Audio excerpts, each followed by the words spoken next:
अस्सलामुअलैकुम दोस्तों और साथियों, उम्मीद है आप लोग खैरियत से होंगे। आज की इस वीडियो में हमने बात करनी है कि जो शुगर का मरीज़ होता है उसको असल में प्रॉब्लम क्या होता है कि शुगर की जो कॉम्प्लिकेशन होती हैं वो उसको तंग करती हैं।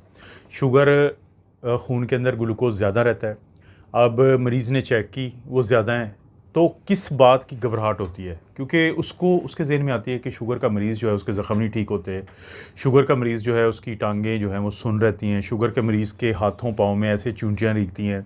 शुगर का मरीज़ जो है उसको चक्कर आते हैं। यानी वो इन बातों को जब सुनता है तो ये वो चीज़ है जो उसे खौफज़दा करती है। वरना जब उसने शुगर चेक की और वो शुगर बढ़ी हुई आती है तो उससे फ़िलहाल तो कोई डर नहीं होता। तो डायबिटीज़ की जो कॉम्प्लिकेशन है वो बहुत बड़ा मसला है। दिल के अटैक हों, गुर्दे की ख़राबी हो, आँखों का जो नज़र आने की सलाहियत है उसमें कमी हो और आसाब की कमज़ोरी हो, ये सारी वो चीज़ें हैं जो गुज़रते वक़्त के साथ शुगर के मरीज़ की नींदें उड़ा देती हैं, कि बहुत ज़्यादा फिर कॉम्प्लिकेशंस या मसाइल पैदा करती हैं। तो आज की इस वीडियो में हमने बात करनी है 6 ऐसे विटामिन्स के बारे में जो इस किस्म की कॉम्प्लिकेशन जो असल में शुगर के मरीज़ के लिए मसला है, तो उसको कम करने में उसकी बहुत ज़्यादा मददगार होती है। शुगर की कॉम्प्लिकेशन को कम करने के लिए जो पहला विटामिन्स है उसको बेनफिटोमाइन कहते हैं। बेनफिटोमाइन जो है ये बुनियादी तौर पे जो विटामिन B1 जी है जिसको थायमिन कहते हैं उससे मिलता जुलता है केमिकल स्ट्रक्चर में। लेकिन क्योंकि जो विटामिन B1 या थायमिन है वो पानी में हल होता है, तो वो बहुत ज़्यादा आपके जिस्म में हर जगह पे नहीं जाता, जबकि इसके मुकाबले में बेनफिटोमाइन एक फ़ैट सॉल्युबल विटामिन है। आपकी जो मेम्ब्रेन्स होती हैं, आपके जिस्म के मुख्तलिफ हिस्से जो हैं उसमें वो फ़ैट के बने हुए होते हैं, चिकनाई के बने होते हैं, इसलिए ये पूरे जिस्म में फिर फैल भी जाता है। तो बेनफिटोमाइन का जो बहुत बड़ा एक फ़ायदा है कि शुगर की वजह से होने वाले जो कॉम्प्लिकेशन है या बढ़ा हुआ जो ग्लूकोज़ होता है आपके खून में, उसके नतीजे में जो कॉम्प्लिकेशन या मसाइल पैदा होते हैं, चाहे तो वो असाबी कमज़ोरी हो कि जिसमें आपकी वो जैसे मैंने ज़िक्र किया कि हाथ पाँव सून हो जाते हैं, फिर ज़ख़म बनते हैं, खून की छोटी जो नालियाँ होती हैं उसमें तंगी आती है, दिल के अटैक होते हैं, गुर्दे की बीमारी होती है, रेटिना या आँख का जो पर्दा होता है उसका मसला जन्म लेता है। तो ये जो कॉम्प्लिकेशन है इनको कम करने के लिए बेनफिटोमाइन बहुत काम करता है। यहाँ तक कि अब ये यूरोप में तो ख़ास तौर पे बहुत अरसे से ये डाइटरी सप्लीमेंट के तौर पे इस्तेमाल किया जाता है इसको। तो ये एक ऐसी चीज़ है कि जो आपकी शुगर के मरीज़ को पता होना चाहिए कि अगर बेनफिटोमाइन को वो सप्लीमेंट लेते हैं तो उससे उनको ये फ़ायदे मिल जाते हैं। दूसरे नंबर पे आता है अल्फ़ा लिपोइक एसिड, जो दूसरा विटामिन है वो भी बहुत अहम है। अल्फ़ा लिपोइक एसिड के बारे में भी यही स्टडीज़ जो हुई हैं वो बताती हैं कि अगर 200 या 300 मिलीग्राम एक दिन में दिया जाए तो ये एक ज़बरदस्त एंटीऑक्सीडेंट है। और जो ऑक्सीडेटिव स्ट्रेस जो बहुत सारे मसाइल को शुगर के मरीज़ों में मसले बनते हैं, जैसे ज़हनी तौर पे उनको भूलने की आदत होती है, बुढ़ापे की एक बीमारी है शुगर के मरीज़ों में ज़्यादा होती है, अल्ज़ाइमर, तो इन सब में इन्फ्लेमेशन या ऑक्सीडेटिव स्ट्रेस जो है वो ज़्यादा तंग कर रहा होता है। तो उसके ख़िलाफ़ जो चीज़ काम करती है उनमें से एक जो ये विटामिन है अल्फ़ा लिपोइक एसिड, ये भी बहुत काम आता है इस तरह के मरीज़ों को। तो अल्फ़ा लिपोइक एसिड इसके अलावा भी ये फ़ायदा देता है।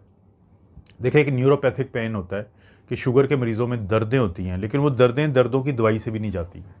तो जिसके लिए बड़ी सख्त किस्म की दवाइयाँ या असाब को सुलाने वाली दवाइयाँ तक दी जाती हैं, एंटी डिप्रेसेंट दी जाती हैं, तो उनको बहुत फ़ायदा होता है कि अगर वो अल्फ़ा लिपोइक एसिड का इस्तेमाल करें।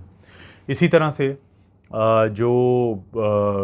एक और भी कुछ फ़ायदे हैं कि जैसे सुबह के वक्त जो आपकी शुगर होती है, फास्टिंग ब्लड शुगर, उसका कंट्रोल बेहतर हो जाता है। इसी तरह से HbA1c जो है वो आप में उसका लेवल बेहतर हो जाता है वक्त के साथ साथ, अगर आप अल्फ़ा लिपोइक एसिड को इस्तेमाल करते हैं। और इसी तरह से जो आपके खून के अंदर इंसुलिन ज़्यादा होती है और आगे काम नहीं करती, जिसको इंसुलिन रेजिस्टेंस कहते हैं, तो ब्लड के अंदर जो इंसुलिन का लेवल है तो वो भी कम हो जाता है। तो दूसरे नंबर पे जो विटामिन है वो अल्फ़ा लिपोइक एसिड है।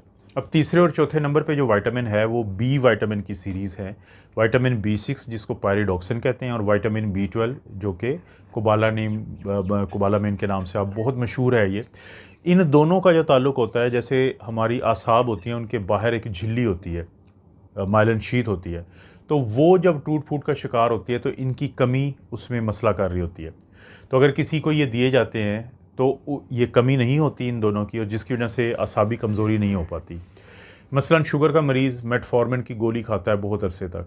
अब वो जो गोली होती है मेटफॉर्मिन की, उस गोली के मुसलसल इस्तेमाल की वजह से भी जो आसाब हैं उनके बाहर की दीवार जो है वो टूट फूट का शिकार होती है, माइलिन शीथ टूटती है, जिसके नतीजे में पेनफुल न्यूरोपैथी जन्म लेती है, जिससे दर्दें बहुत ज़्यादा रहती हैं या सुन रहते हैं या हाथों पैरों में कीड़ियाँ चलती हैं। तो विटामिन B6 और B12 आपको गोश्त, मछली, इन चीज़ों से भी मिल जाता है, लेकिन इसका जो सप्लीमेंट का इस्तेमाल है वो आपको ज़्यादा फ़ायदा देता है कि उससे आपको इसकी कमी नहीं हो पाती। तो विटामिन B12 जो है वो ज़रूरी है। उसके बाद बारी आती है एसिटाइल एल कार्निटीन की।